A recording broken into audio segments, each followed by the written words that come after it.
pregnant, won a storage auction for $75, found 1970s luggage filled with $8 million in rare coins.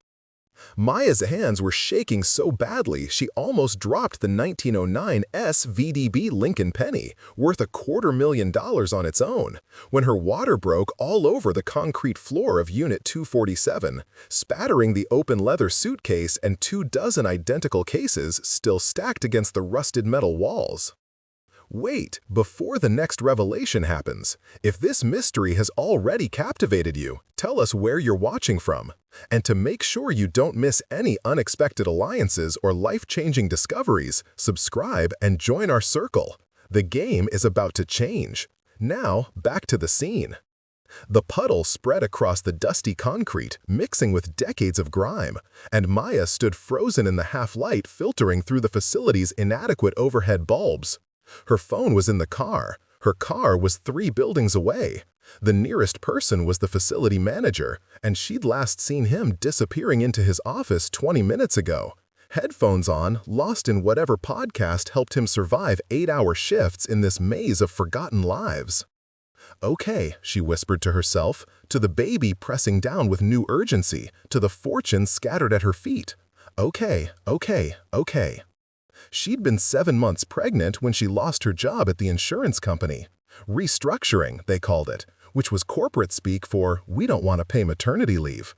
3 weeks later, Marcus had taken his things and his promises and disappeared, leaving a note on the kitchen counter that said he wasn't ready to be a father, and a check for $2,000. The storage auction had been a desperate gamble, her last $75 against the chance of finding something, anything, she could sell. She'd seen the reality shows, knew the odds were terrible, knew most units held trash and broken furniture and the detritus of lives that had already fallen apart. But desperation made you stupid or brave, or maybe there was no difference.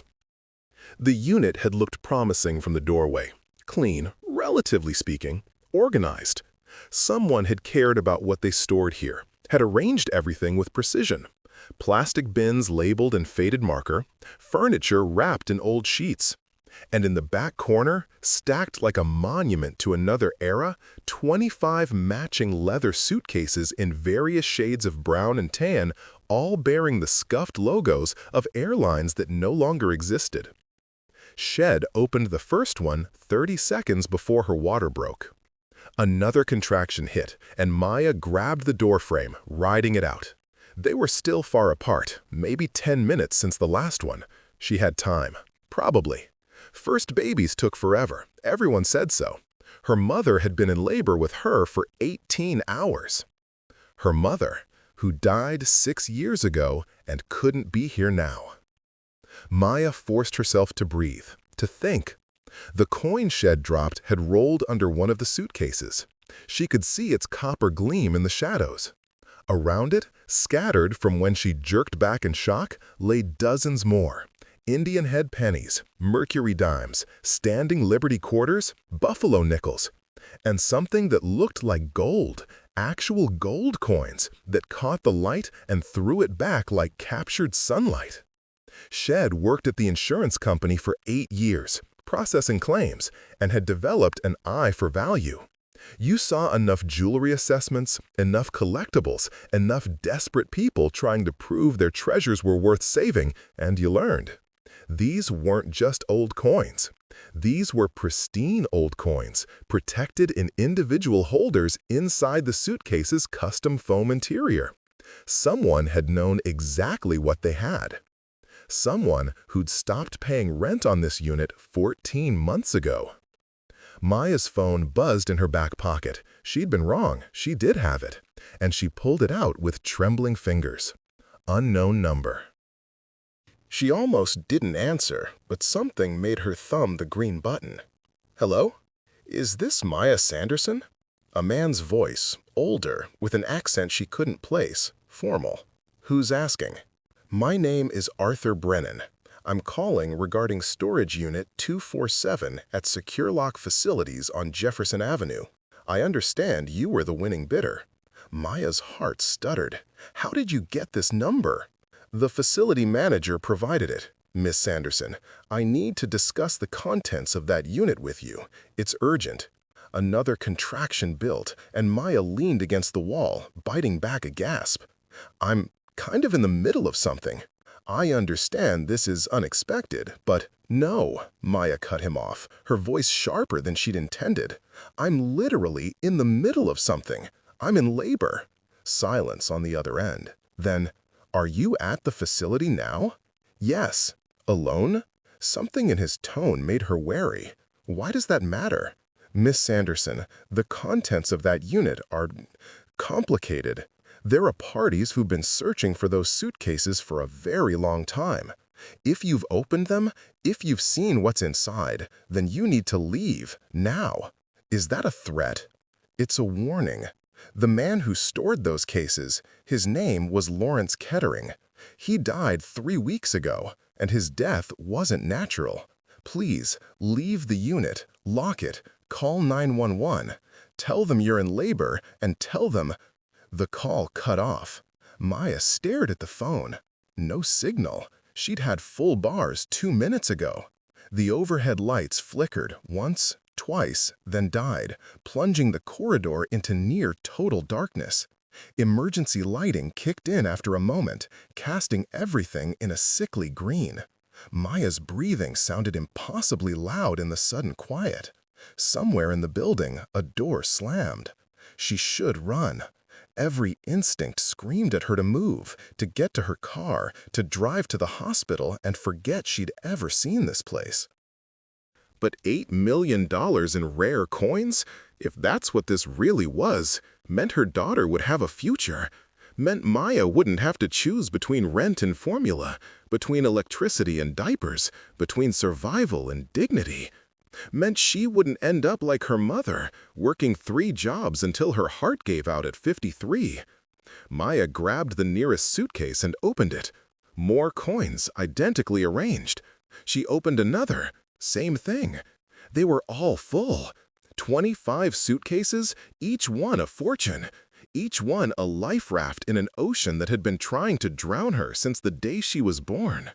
Footsteps echoed from somewhere down the corridor. Multiple sets, moving with purpose. Maya's decision crystallized in an instant. She grabbed 2 of the suitcases. They were heavier than they looked, dense with metal and decades, and shoved them against the back wall behind a covered armchair. Then she closed all the other cases, trying to make the foam compartments look undisturbed, trying to hide the evidence of her discovery.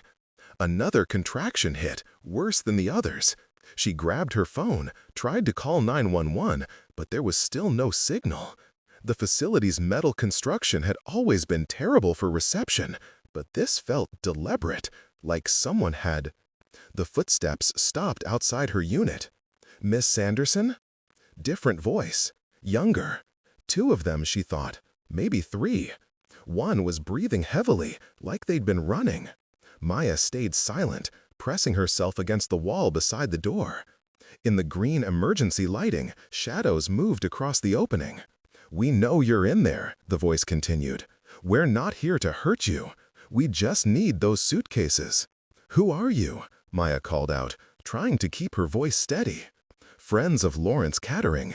He would have wanted his collection preserved, appreciated by people who understood its value, not sold piecemeal to the highest bidder. The facility sold me this unit legally. Legal doesn't mean right. You have no idea what you're dealing with. Then explain it to me. Maya edged toward the back of the unit, putting furniture between herself and the door. Her hand found the metal leg of what felt like a floor lamp. Better than nothing. The first voice again, conciliatory. Lawrence spent 40 years assembling that collection. Started in 1968, continued until the day he died. Those aren't just coins, Miss Sanderson. They're history. They're art. They represent thousands of hours of research, travel, negotiation. Selling them would be like taking a Rembrandt and cutting it into squares. I don't care about your dead friend's hobby. I care about feeding my baby. Silence. Then the older voice, colder. Check the other units. She might have moved them. The footsteps retreated, and Maya let out a breath she hadn't realized she was holding. But they'd be back, and when they realized all the suitcases were still here, they'd… Her phone buzzed. Text message, somehow getting through. Loading dock, North End, 5 minutes. .ab. Arthur Brennan, the man who'd called, either trying to help or setting a trap. Maya looked at the 2 hidden suitcases, at the 23 still visible, at the narrow window of opportunity collapsing around her. The loading dock was at the opposite end of the building from the main entrance. If she could get there without being seen, if this Arthur person was legitimate… Another contraction, and this time Maya couldn't suppress the gasp of pain. Closer together, maybe 7 minutes. The baby was coming faster than expected, or stress was speeding things up. Either way, she was running out of time in every possible sense. She grabbed the 2 hidden suitcases, grunting at the weight. 20, maybe 30 pounds each. She'd hauled filing boxes around the office when she was 8 months pregnant, had refused to be treated like she was fragile. But that had been 3 weeks ago, before the exhaustion had set in, before every movement felt like wading through concrete. The corridor outside was empty, green-lit and silent. Maya turned left, away from the main entrance, moving as quickly as she could manage. The suitcases banged against her legs with each step. Somewhere behind her, she heard voices, angry, arguing. They'd discovered she was gone. The loading dock was through the vehicle access corridor, past storage units rented by businesses that needed space for equipment and inventory. At this hour, nearly midnight, they should all be empty. Maya passed darkened doorways and padlocked gates, her breathing harsh in the quiet. She was almost there when she heard the running footsteps behind her. Stop! Maya didn't stop. She rounded the corner to the loading dock and nearly collided with a man standing beside a black SUV. 70, maybe 75, with silver hair and a face like weathered stone. He wore a suit that had probably cost more than her rent, and his eyes went immediately to the suitcases, then to her face, then to her swollen belly. "Get in," he said, already moving to take the cases from her. "How do I know you're not…" "You don't. But they're 30 seconds behind you, and I'm offering you a way out. Your choice." Maya heard the footsteps getting closer, heard the shouts. She climbed into the SUV. Arthur Brennan loaded the suitcases into the back, closed the hatch, and was behind the wheel in seconds. The engine purred to life, expensive, quiet. And they were moving before Maya had her seatbelt fastened. She looked back and saw 3 figures burst through the loading dock door. Saw them stop and stare as the SUV accelerated toward the exit. "Hospital," Maya gasped. "I need to…" "I know. St. Catherine's is closest. 10 minutes. Who were those people? Collectors, investors, vultures. Take your pick. Arthur navigated through the empty streets with the confidence of someone who'd lived in the city forever. Lawrence Kettering owed them money, a lot of money. He'd promised them first pick of his collection when he died, but then he died without leaving a will, and the storage facility started proceedings to auction the unit for unpaid rent. So those coins are collateral for a debt? Not exactly. The coins were Lawrence's personal collection, kept separate from his business dealings. But the people he owed don't care about legal distinctions. They want their money, and those coins represent the easiest way to get it. Another contraction, and Maya gripped the door handle hard enough to hurt. How much did he owe? $2 million, give or take. And the coins are worth $8 million, maybe more, depending on the market. Lawrence had impeccable taste and extraordinary patience. Some of those pieces haven't been available for decades. Maya's mind raced through the implications. So they'd pick the coins, sell them, pocket the difference, and make sure no one else could claim them. Lawrence's ex-wife, his estranged daughter, the IRS, there are a lot of people who might have a legal claim on that collection. But if the coins disappear before probate, well, can't claim what you can't find. The hospital appeared ahead, its emergency entrance lit up like a beacon. Arthur pulled up to the curb and turned to face her. "I know you have no reason to trust me, but I'm going to give you my card, my direct number, and a piece of advice. Don't try to sell those coins yourself, not yet. The people who want them will be watching every coin dealer, every auction house, every online marketplace. Then what am I supposed to do with them? Keep them safe. Keep yourself safe. Have your baby. And when you're ready, call me. I knew Lawrence for 30 years. I know what those coins meant to him, and I know he'd rather they help a young mother build a life than fund the people who drove him into the grave." Maya stared at him, trying to read truth in a stranger's face. "Why do you care?" "Because I should have helped him when he asked. Because I was a coward and he paid for it." Arthur's jaw tightened.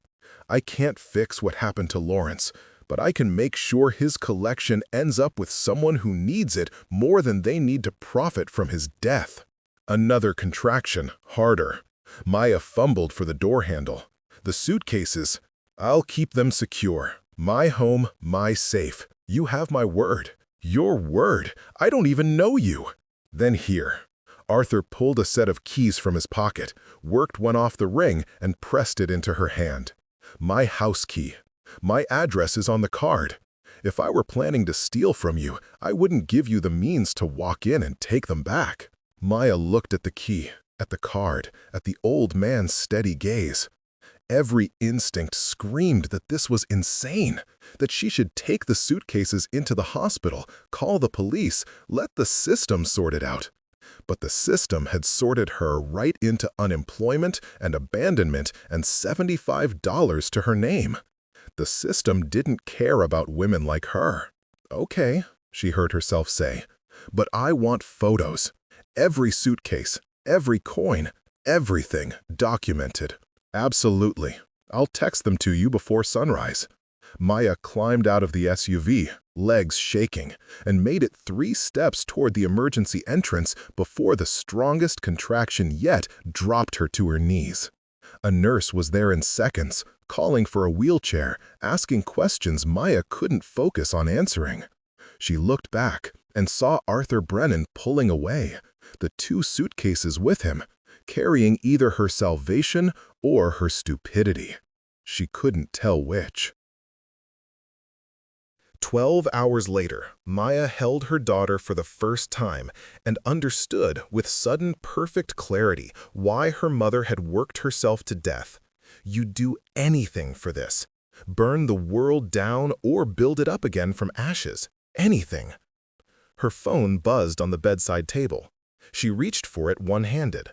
The baby, Elena, she'd decided on Elena, snuffling against her chest. The text was from Arthur Brennan's number.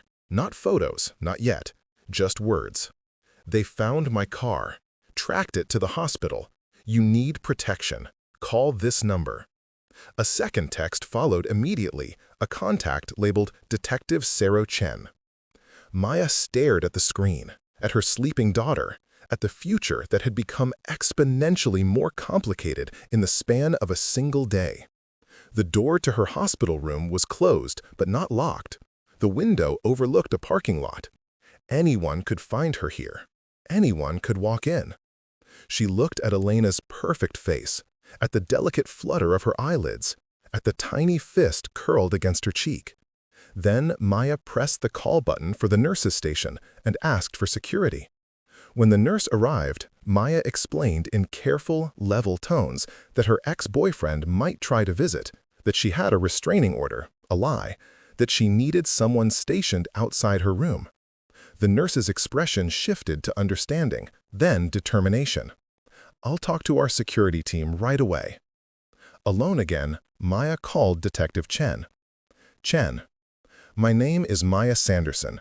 Arthur Brennan gave me your number. He said I need protection. Where are you?" "St. Catherine's Hospital, maternity ward, room 312. Stay there. Don't leave for any reason. I'm sending a unit now." "What's happening? Who are these people?" "How much did Arthur tell you?" "That the man who owned the storage unit died 3 weeks ago, that people were looking for his coin collection, that it's valuable. Valuable doesn't cover it. Lawrence Kettering's death is under investigation as a possible homicide, and the people looking for those coins have connections that make this very complicated. Connections? The kind that walk between legal and illegal with expensive lawyers and political cover. Miss Sanderson, where are the coins now? Maya hesitated. With Arthur Brennan. He said he'd keep them safe. Silence on the other end. Then, you gave $8 million in rare coins to a man you just met? When she put it like that, it sounded insane. He gave me his house key, which could be to any house, anywhere. Miss Sanderson, Arthur Brennan is a person of interest in the Kettering case. He and Lawrence had a business relationship that ended badly. He's not necessarily... The unit's on the phone. A voice in the background, urgent. I have to go, Detective Chen said. Lock your door. Don't open it for anyone except uniformed officers with IDs. I'll be there in 20 minutes. The call ended. Maya looked at Elena, at the daughter who'd entered the world at the exact moment everything had spiraled beyond control, and felt the weight of every choice she'd made in the last 24 hours. She'd trusted a stranger with a fortune. She'd left 23 suitcases full of coins in a storage unit that might currently be empty, looted by the people who'd chased her. She'd painted a target on herself and her newborn daughter for $8 million she couldn't spend, couldn't protect, and might not even legally own. The responsible thing would be to hand everything over to the police, to step away from the fire before it consumed her. But responsibility didn't feed babies or pay rent or undo the betrayals and losses that had brought her to that auction in the first place. Her phone buzzed again. Photos, finally. Arthur Brennan had sent them in a rapid stream. Every suitcase opened, every foam compartment photographed, coins gleaming in high resolution. Maya scrolled through them, her insurance training kicking in automatically. She recognized mint marks, dates, conditions. Several of these were coins she'd only seen in reference materials. A 1913 Liberty Head nickel, an 1804 silver dollar, a 1933 St. Gaudens double eagle. That last one alone could be worth $7 million, depending on its provenance. The text that followed the photos was brief. Everything is secured. No one followed me. Sleep if you can. We'll talk when you're ready. Maya wanted to believe him, wanted to believe someone in this mess was actually trying to help rather than exploit her. But Detective Chen's words echoed in her mind. Person of interest. Business relationship that ended badly. What if this had been Arthur's plan all along? What if he'd been waiting for someone else to win the auction? Someone vulnerable he could manipulate? What if... Elena made a small sound, and Maya's spiral of paranoia stopped. She looked down at her daughter's face and felt something settle in her chest. Not certainty, not confidence, but something steadier than panic. She'd gotten this far on instinct and desperation. She'd survive the rest the same way. A knock at the door made her jump. Miss Sanderson, this is Officer Rodriguez. Detective Chen sent us to your location. Maya checked the peephole, a hospital security feature she was grateful for, and saw two uniformed officers with visible badges. She unlocked the door. Officer Rodriguez was late 30s, with tired eyes and a wedding ring. His partner, Officer Kim, was younger, with the alert posture of someone still early in their career. They both glanced at Elena, and their expressions softened slightly. Detective Chen is on her way, Rodriguez said. In the meantime, we're going to station ourselves outside your room. Has anyone attempted to contact you since you called her? Just Arthur Brennan. He sent photos of the coins he's holding. Can we see those? Maya hesitated, then handed over her phone. Rodriguez scrolled through the images, whistling low. That's more money than I'll make in my entire career. Detective Chen said Lawrence Kettering's death might be a homicide, Maya said. Do you know what happened to him?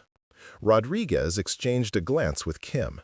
"I can't discuss an ongoing investigation, but I can tell you that you did the right thing calling us. These situations can get dangerous fast when money's involved." These situations? High-value property disputes. Collectors can be intense, especially when they believe something rightfully belongs to them. The coins were in a storage unit that went to auction. That makes them legally mine, right? Probably, but legal ownership and physical possession are two different things. If the wrong people think you have something they want, the law might not protect you fast enough. The words settled over Maya like frost. She thought of her apartment, a basement studio with locks that barely worked and windows at ground level. She thought of going home with Elena, of nights wondering if every sound was someone coming for what she'd found.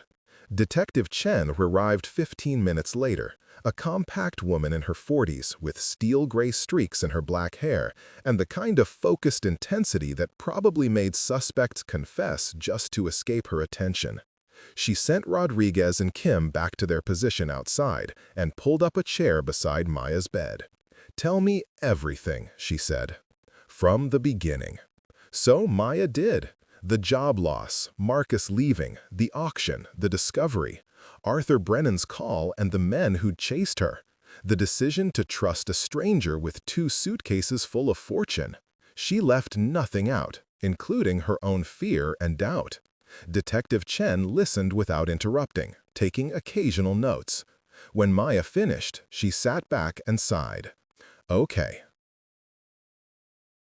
First thing you need to know, Lawrence Kettering was found dead in his apartment 3 weeks ago. The official ruling is suicide, but there are inconsistencies. His daughter hired me to look into it. I'm technically retired from the force, working as a private investigator now. So you're not actually police? No, but I have contacts who are, and I can get you protection if needed. The thing is, Miss Sanderson, this case is bigger than a storage unit full of coins.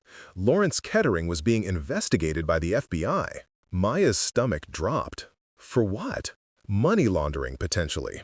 He ran a coin dealership, but there were suspicions he was using it to clean money for various clients.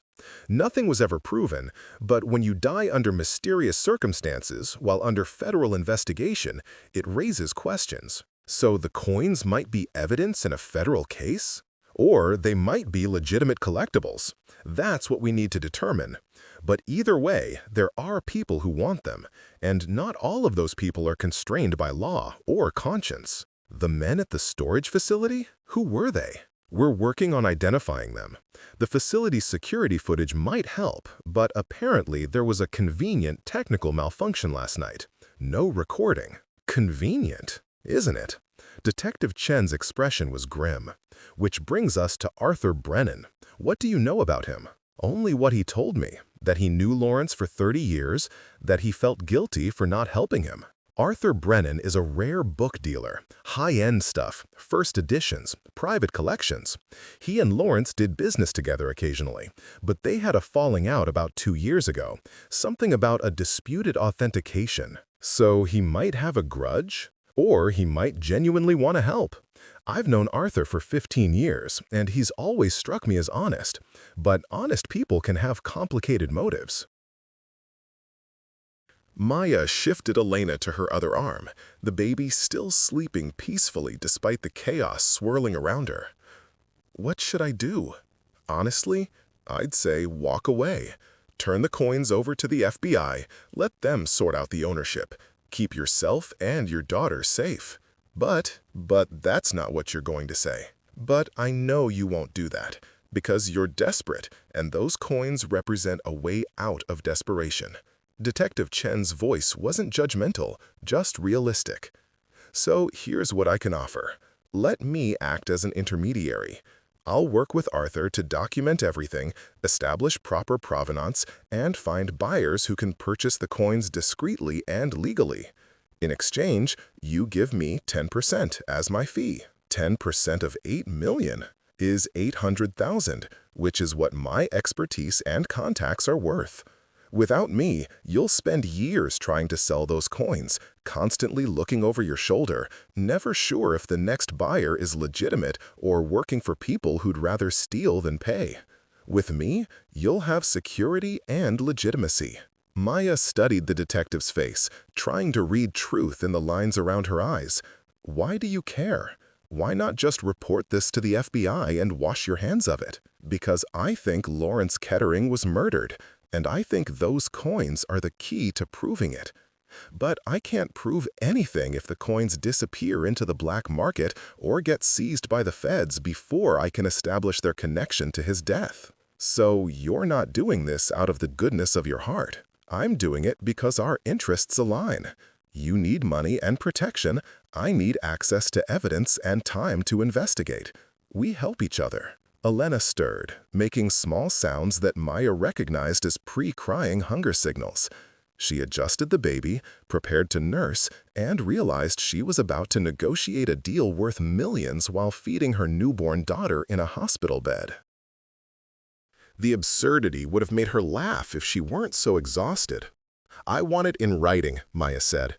"A contract that specifies your fee, the services you're providing, and what happens to the coins." "Agreed. I'll have my lawyer draw something up by tomorrow." "And I want Arthur Brennan to verify that the coins are still where he says they are. I want to see them." "You just gave birth 12 hours ago. I'll be discharged tomorrow afternoon. We can go then." Detective Chen smiled slightly. "You're tougher than you look. I'm a single mother with $75 to my name and $8 million in rare coins hidden in a stranger's house. Tough is the only option." The next 30 hours were a blur of feedings and sleep deprivation and hospital paperwork. Detective Chen came back with a contract that Maya read 3 times before signing, her insurance background making her scrutinize every clause. Arthur Brennan visited briefly, bringing flowers and an earnestness that was hard to fake, and confirmed that the coins were secured in his home safe. When Maya was finally discharged, Detective Chen picked her up in an unmarked car with tinted windows. Elena was strapped into a car seat that Chen had bought that morning. "Consider it and advance on my fee." And Maya sat in the back, watching the city pass by with new eyes. Everything looked different now. Every person on the street could be a threat. Every car could be following them. Arthur Brennan's house was in an older neighborhood where trees lined the streets and homes sat back behind gates and hedges. His place was a craftsman bungalow with a green door and roses climbing a trellis. It looked like the home of a retired professor, not a rare book dealer potentially involved in a homicide investigation. He met them at the door, ushered them inside, and led them to a study lined with bookshelves. The air smelled of old paper and lemon polish. At the far end of the room, a painting swung outward to reveal a wall safe. Arthur worked the combination and pulled out the first suitcase. He opened it on his desk, and even in the study's warm lamplight, the coins gleamed with impossible beauty. "I've been cataloging them," Arthur said, producing a leather-bound ledger, cross-referencing with auction records and known collections. "Miss Sanderson, Lawrence didn't just collect coins. He collected stories. Each piece here has provenance that goes back decades, sometimes centuries." Maya picked up a coin at random. A gold piece with an eagle on one side, the profile of a woman on the other. "Where did this come from?" "That's an 1839 Gobrecht dollar. This particular specimen was part of the Norweb collection, sold at auction in 1987. Lawrence bought it for $6,000. Today, it's worth 50 times that." "How do you know it's the same coin?" "The certification number." Arthur pointed to the plastic holder protecting the coin. "Every professionally graded coin gets a unique identifier. This one is traceable through multiple sales." Detective Chen was taking notes, photographing each page of Arthur's ledger. "This is going to make establishing provenance much easier. If we can show a legitimate chain of ownership for each coin, it strengthens Miss Sanderson's claim." "What about the coins that don't have certification?" Maya asked, noticing several in the suitcase that were in simple protective holders without official grading. Arthur's expression clouded. "Those are more complicated. Some might be coins Lawrence hadn't gotten around to having graded. Others might be problematic." Problematic how? Stolen, possibly, or purchased from questionable sources. Lawrence's business wasn't always strictly above board, especially in his later years when he was desperate for cash. So some of these coins might not be legally sellable. Not without risking questions we don't want asked. But Arthur pulled out a folder from his desk drawer. I've separated the collection into 3 categories: clean, questionable, and impossible. The clean coins represent about 6 million in value. The questionable ones add another 1.5 million. The impossible category, we don't touch. Maya looked at the impossible category, a short list of perhaps 20 coins. What makes them impossible? That 1933 double eagle I photographed. There are only 13 known to exist legally. If this is a 14th, it's either a counterfeit or it was stolen from the Treasury Department. Either way, trying to sell it would bring attention neither of us wants. So we're down to 7.5 million. Still a fortune, Detective Chen pointed out, and, more importantly, a fortune we can liquidate without ending up in federal prison. Elena chose that moment to wake up, her small cries filling the study. Maya lifted her from the car seat, rocking her gently. Arthur disappeared and returned moments later with a blanket, which he spread over a leather couch. You can use this room for as long as you need. There's a half bathroom through that door. The casual kindness of it, the assumption that of course a new mother would need privacy and comfort, made Maya's throat tight. She settled on the couch to nurse Elena, and the 2 older adults turned away, giving her space. I have a buyer interested in the 1913 Liberty Head nickel, Detective Chen said, her voice low. A collector in Singapore. He'd pay $2 million for it, no questions asked, transfer within 48 hours. That's 1 coin, Maya said. What about the others? Those will take time, months potentially. Rare coins aren't like gold bars. You can't just walk into a dealer and get instant cash. You need the right buyers, people with the money and the desire. Months, Maya repeated, thinking of rent due in 2 weeks, of diapers and formula and all the expenses of a newborn. I need money now. I can help with that, Arthur said. A loan against the collection's value.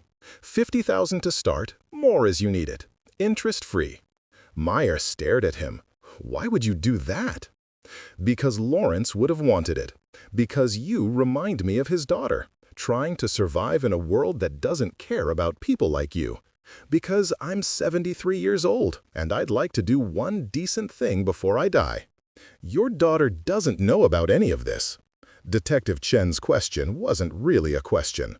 Arthur shook his head. Lawrence's daughter, Claire, thinks the collection was lost, sold off to pay his debts. She doesn't know about the storage unit, doesn't know he kept his finest pieces separate, and I'd prefer to keep it that way, at least until we understand what happened to him. Because she's a potential heir? Because she's grieving and angry, and I don't want her caught up in whatever killed her father. The conversation continued around Maya as she nursed Elena, the 3 of them planning strategy like generals over a map. Detective Chen knew buyers, had contacts in auction houses and private collections worldwide. Arthur knew coins, could authenticate and grade, could spot fakes and problems before they became issues. And Maya? Maya knew desperation, knew how to survive, knew that sometimes the only choice was to trust strangers and hope. They worked through the evening, taking breaks for coffee and sandwiches that Arthur produced from somewhere. Elena slept and woke and slept again, oblivious to the fortune being discussed over her mother's shoulder. By midnight, they had a plan. Sell 5 coins immediately to trusted buyers for a combined $3 million. Hold the rest for strategic sales over the next year. Set aside the impossible coins until they could verify their legitimacy or destroy them to avoid trouble. $3 million, Maya said, testing the words. After Detective Chen's fee, that's $2.7 million. After taxes, there are ways to structure this to minimize tax exposure, Arthur interrupted gently. Legal ways. I can introduce you to an accountant who specializes in sudden wealth management. Sudden wealth management is a thing? When you win the lottery or inherit a fortune, yes, you need someone who can help you avoid the mistakes that bankrupt most sudden millionaires within 5 years. Maya looked at Elena, at her daughter who'd been born into chaos but might grow up in stability. $2.7 million, properly managed, could mean a house, education, security, could mean never feeling the terror of an empty bank account and bills due, could mean freedom. Okay, she said, let's do it. Detective Chen made the first call that night, a collector in Singapore who'd been seeking a 1913 Liberty Head nickel for 20 years. The conversation was short, professional, conducted in the clipped tones of people who moved millions regularly. $2 million for one coin, transferred to an escrow account pending verification by a mutually agreed-upon expert. He'll send someone tomorrow, Chen said, a grader from PCGS. If the coin is genuine and in the condition Arthur documented, the money transfers within 24 hours. And if it's not, then we have bigger problems than money. Arthur spent the next hour preparing the coin for inspection, documenting every detail, creating a paper trail that would satisfy any auditor. Maya watched him work, saw the reverence with which he handled the small piece of metal. This wasn't just a job to him. This was art, history, beauty, distilled into something you could hold in your palm. Lawrence taught me to see coins this way, Arthur said, noticing her attention. I was purely a book person before I met him, but he showed me that a coin could tell a story just as complex as any novel. Where it was minted, who held it, how it survived. Every mark is a chapter. How did you two meet? At an estate sale in 1989. We were both bidding on the same lot, a collection of first editions and rare coins from a deceased professor's library. He won the coins, I got the books, and we ended up having coffee afterward. Started doing business together. Started being friends. What happened? Why did you fall out? Arthur's hands stilled on the coin holder. I authenticated a book for him, a signed first edition of The Great Gatsby, extremely rare. He planned to sell it to fund a major coin purchase. But after I'd certified it, I had doubts. Started researching deeper, comparing ink signatures, paper quality, eventually concluded it was a forgery. You told him? I did, and Lawrence was furious, said I was changing my story to avoid responsibility, that my initial certification was valid and I was just covering my ass.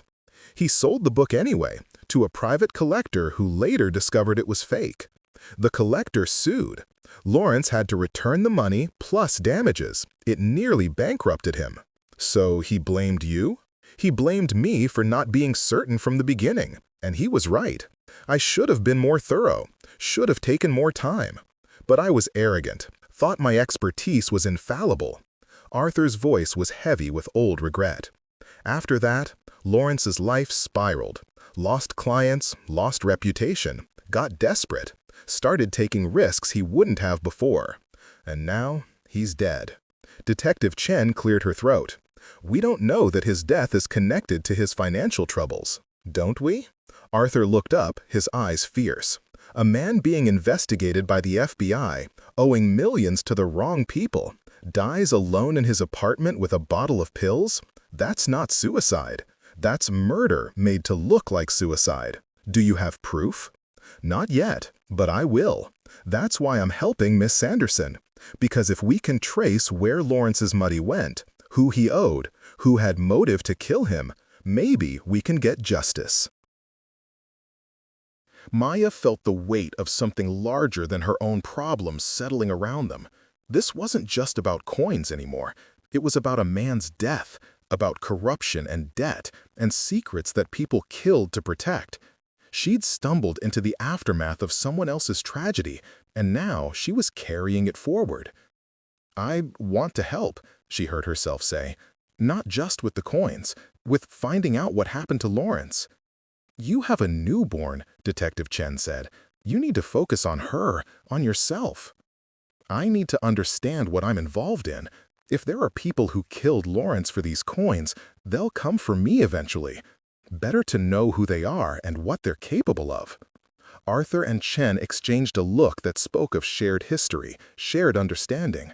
Finally, Arthur nodded. Lawrence kept journals, notes about his business, his clients, his debts. They weren't in the storage unit, I checked, but they might be in his apartment. If we could get access. The apartment is still sealed as a potential crime scene, Chen said, but Lawrence's daughter has keys. If I could convince her to let us look around, would she? If she doesn't know about the coins? She might, if I frame it as helping to establish whether her father's death was truly suicide. Claire deserves to know the truth. They agreed to meet again in 2 days, after the PCGS grader had verified the Liberty Head nickel and the first payment had cleared. Arthur would continue cataloging the rest of the coins. Chen would approach Claire Kettering about accessing her father's apartment. And Maya would go home with Elena and try to sleep, try to process everything that had happened in the 72 hours since she'd bid $75 on a storage unit. Detective Chen drove them back to Maya's apartment as dawn was breaking. The building looked shabbier than ever, the concrete steps cracked, the security door propped open with a brick. Maya carried Elena inside, hyper-aware of how vulnerable they were, how easily someone could follow them. Her landlord, Mrs. Park, was in the hallway sweeping. She looked up as Maya passed, her expression softening when she saw the baby. "You have baby, beautiful girl." "Thank you, Mrs. Park." "Your rent is due in 10 days. "I know, I'll have it." Something in Maya's voice must have conveyed certainty because Mrs. Park's eyebrows rose. "You find job?" "Something like that." In her apartment, Maya laid Elena in the bassinet she'd bought used from a Facebook group. The baby slept, finally, deeply, and Maya stood watching her, memorizing her face. If things went wrong, if the coin verification failed, if the buyers backed out, if the people who'd killed Lawrence came for her, she wanted to remember this moment. Her daughter, safe and warm, before the world had a chance to hurt her. Maya's phone buzzed. A text from Arthur. "Grader arriving at 10 a.m. Can you be here?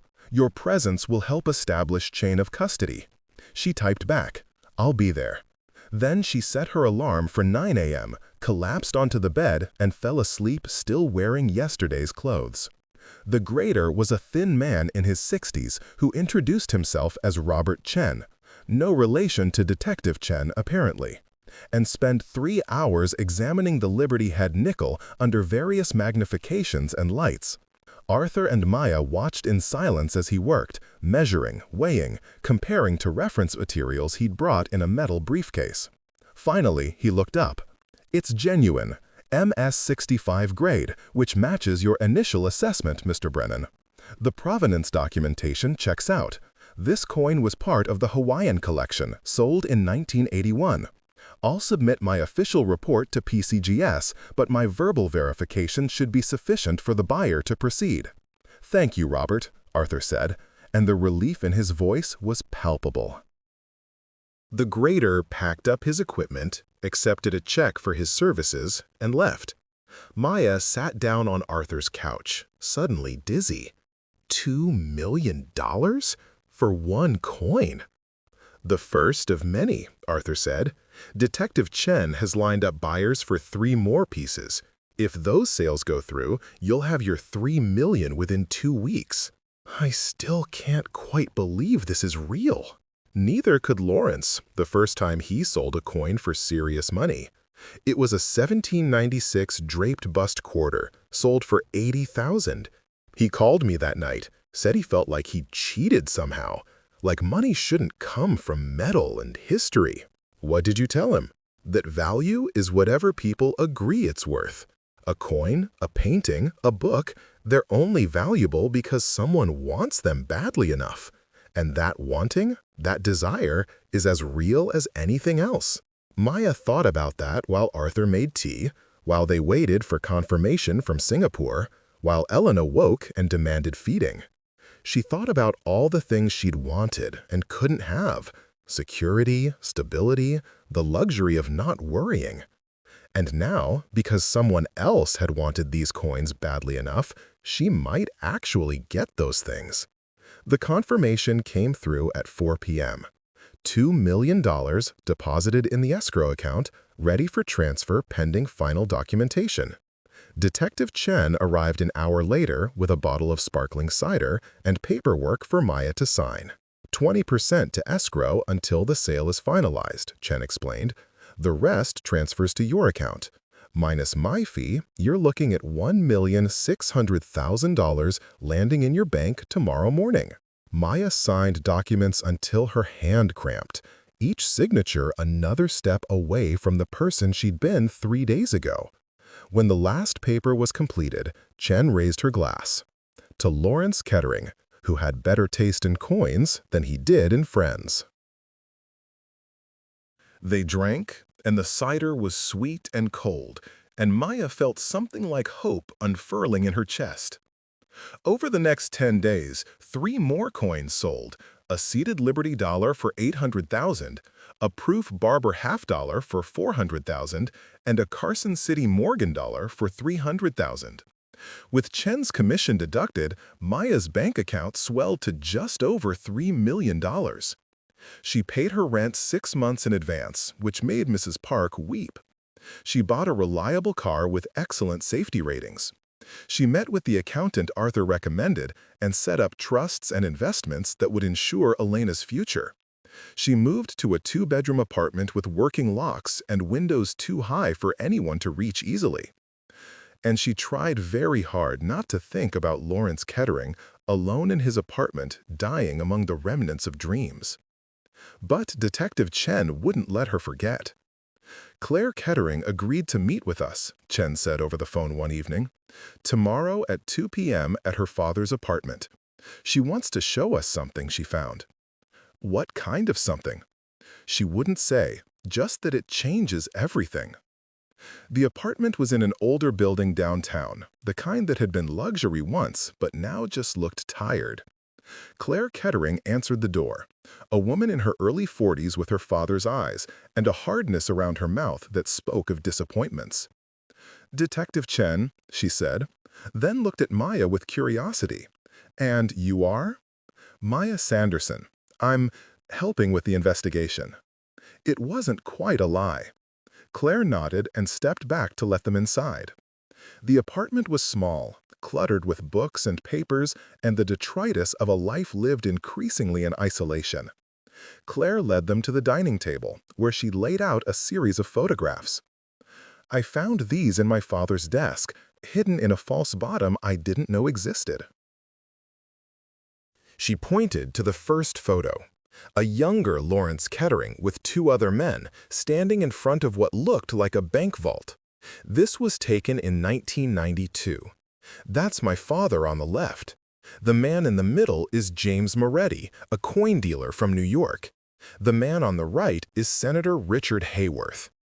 Detective Chen leaned in, her expression sharpening. The same Senator Hayworth who chaired the Senate Banking Committee in the 90s? The very same. Now look at this. Claire pulled out another photo. The same 3 men, different setting. A restaurant, wine glasses, all of them laughing. And this, another photo, and another. A timeline of associations spanning decades. "Your father knew a senator," Maya said. "Is that significant?" "My father knew a senator who was investigated in 2003 for financial misconduct and cleared only because evidence mysteriously disappeared." Claire's voice was bitter. "A senator who retired in 2010 and now sits on the boards of 3 major financial institutions.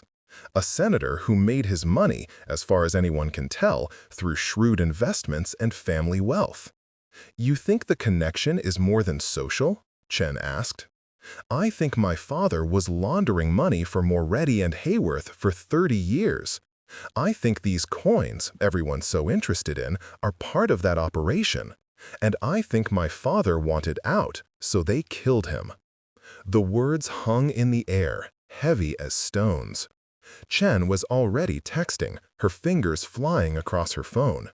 If you're right, this is bigger than a local investigation. This is federal, maybe international.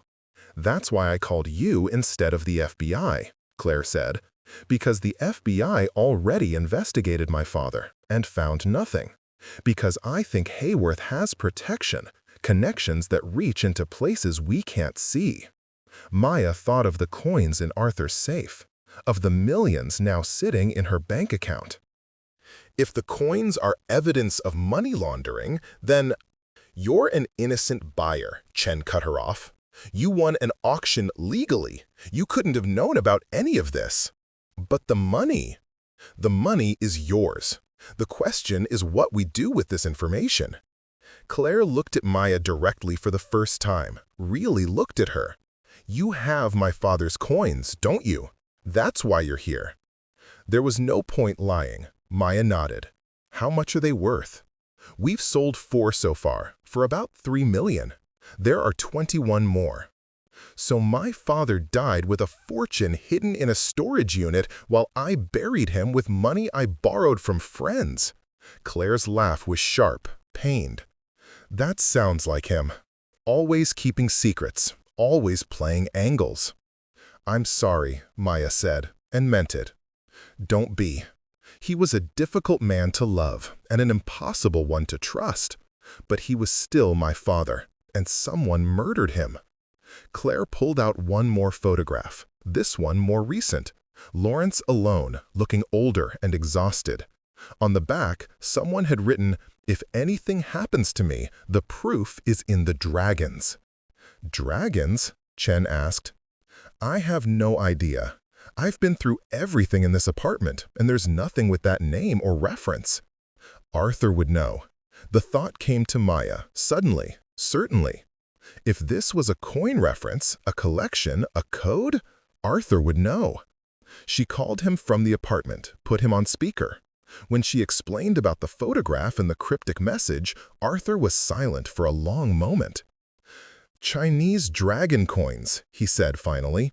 There was a series Lawrence collected from various dynasties. Very rare, very valuable. But he sold most of them years ago when he needed cash. Most of them, Chen pressed. He kept 6 pieces. Said they were his insurance policy. But they're not in the suitcases at my house. I've checked every piece in the collection. Then where are they? Claire asked. I don't know. But if Lawrence said the proof is in the dragons, he meant those 6 coins specifically. There must be something about them, provenance documents, authentication records, that proves whatever he wanted proven. They searched the apartment for 2 more hours, but found nothing related to dragons, Chinese coins, or anything else that might have been what Lawrence meant. Finally, frustrated and exhausted, they agreed to meet again the next day after they'd all had time to think. Maya drove home in the dark, Elena sleeping in her car seat, and thought about secrets hidden within secrets. A man who'd laundered money for decades, who'd kept his finest coins separate from everything else, who'd left his daughter a cryptic message and his fortune to a stranger. At home, she put Elena to bed and sat at her laptop, searching for Chinese dragon coins. She found dozens of varieties, Qing Dynasty, Ming Dynasty, modern reproductions. But none of them meant anything to her, and without knowing which specific coins Lawrence had kept, she couldn't narrow the search. Her phone rang. Arthur. I remembered something, he said, without preamble. The last time I saw Lawrence, about a month before he died, he mentioned moving his most valuable pieces to a safer location. Said storage units were too risky, that someone had been watching him. Did he say where he moved them? No, but he said it was someplace no one would think to look, someplace obvious. That's not helpful, Arthur. I know, I'm sorry, but there's something else. Lawrence had a safe deposit box at First National Bank. I helped him set it up years ago. I used my name as an authorized accessor. So you can get into it? Legally, yes.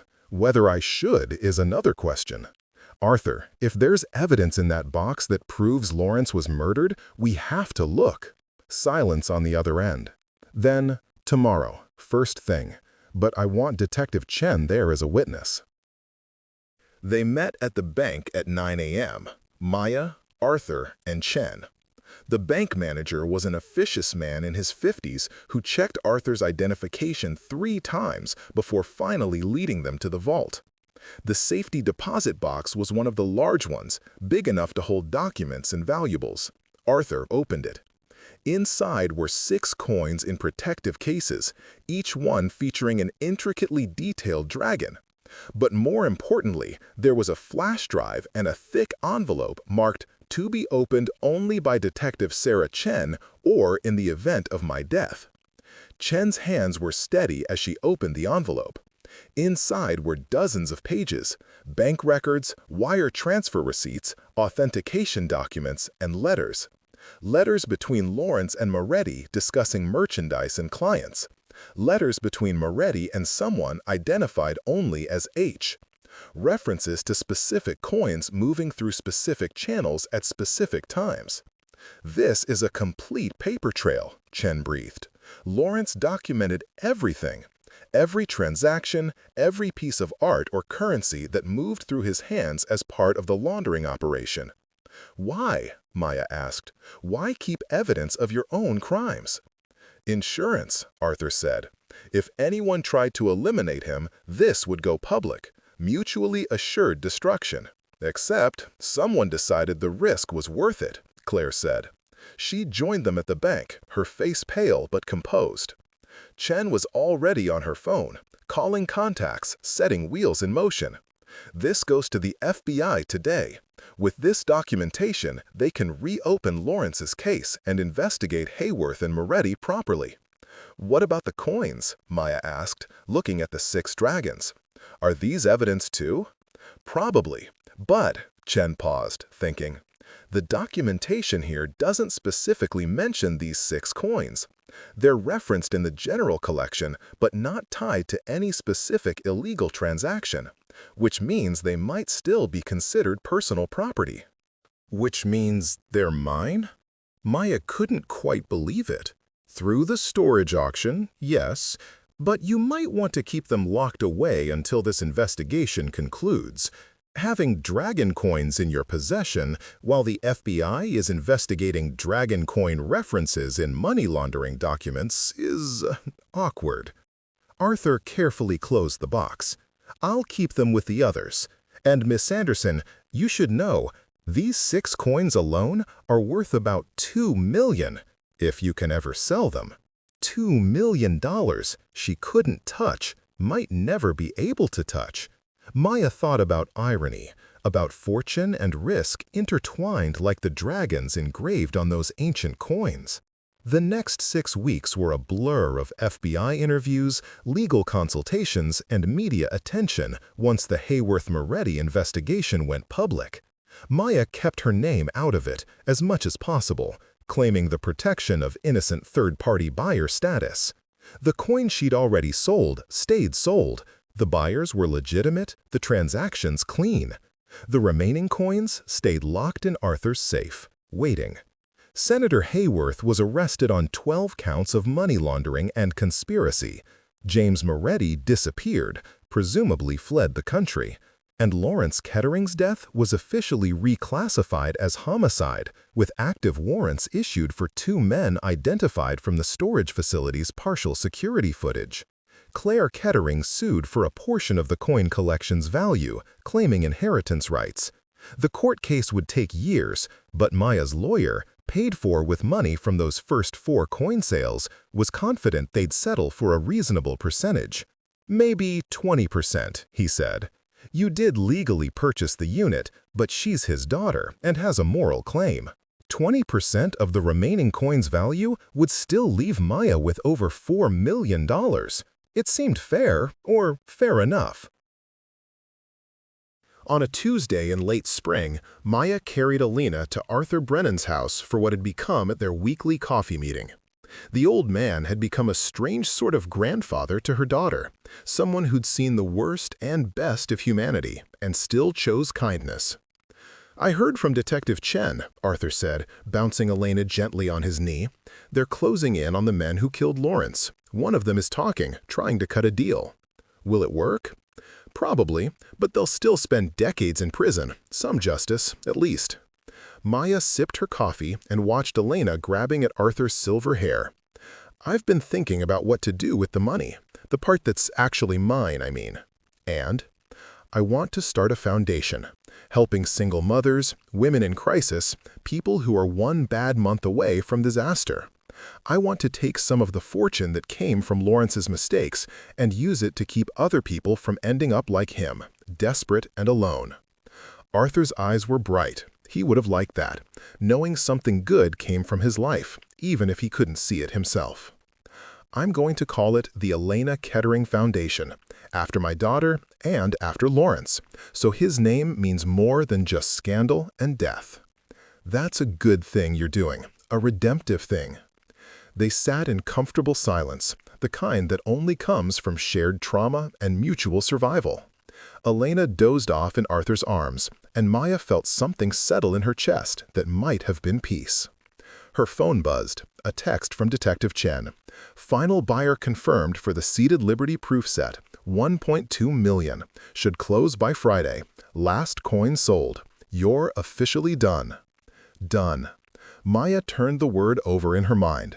The storage unit was empty now, cleaned out and re-rented to someone storing their grandmother's furniture. The coins were sold or locked away pending legal resolution. The people who'd killed Lawrence were in custody or fled. The investigation had concluded with indictments and headlines and a kind of rough justice. She was done. Except she wasn't. Not really. She had a daughter to raise, a foundation to build, a life to construct from the ruins of her old existence and the fortune of her new one. She had Arthur, who'd become family through fire. She had Chen, who'd proven that sometimes strangers could be trusted.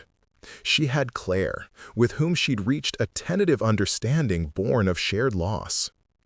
And she had the memory of a man she'd never met, whose death had given her daughter life, or at least the means to live it properly. "Thank you," Maya said to Arthur, though she wasn't sure if she meant for the coffee or the grandfathering or the whole impossible journey. Arthur smiled. "Thank Lawrence. He's the one who collected the coins." "Lawrence collected metal and history. You helped me turn it into something more." Elena stirred, opened her eyes, looked up at the two adults gazing down at her. She didn't understand yet about storage units and rare coins and murders and money. Someday, Maya would tell her the story of how she came into the world on the same night her mother found a fortune. Someday, Elena would know that her middle name, Kettering, belonged to a man who'd made terrible choices, but had inadvertently saved them both. But for now, in Arthur's sunlit study, with coffee cooling and coins safely stored, Maya held her daughter and felt something that had been missing for as long as she could remember. The certainty that they would be okay. Not perfect, not without struggle or challenge or the occasional crisis, but okay, in the way that mattered most. Together, secure, with resources to weather whatever came next. The afternoon stretched ahead of them, quiet and ordinary. Maya would drive home eventually, would cook dinner and do laundry and all the mundane tasks of survival. But the survival was different now, stripped of its desperate edge. She'd walked into a storage unit with $75 and hope. She'd walked out with $8 million in coins and a target on her back. And somehow, impossibly, she'd turned that into safety.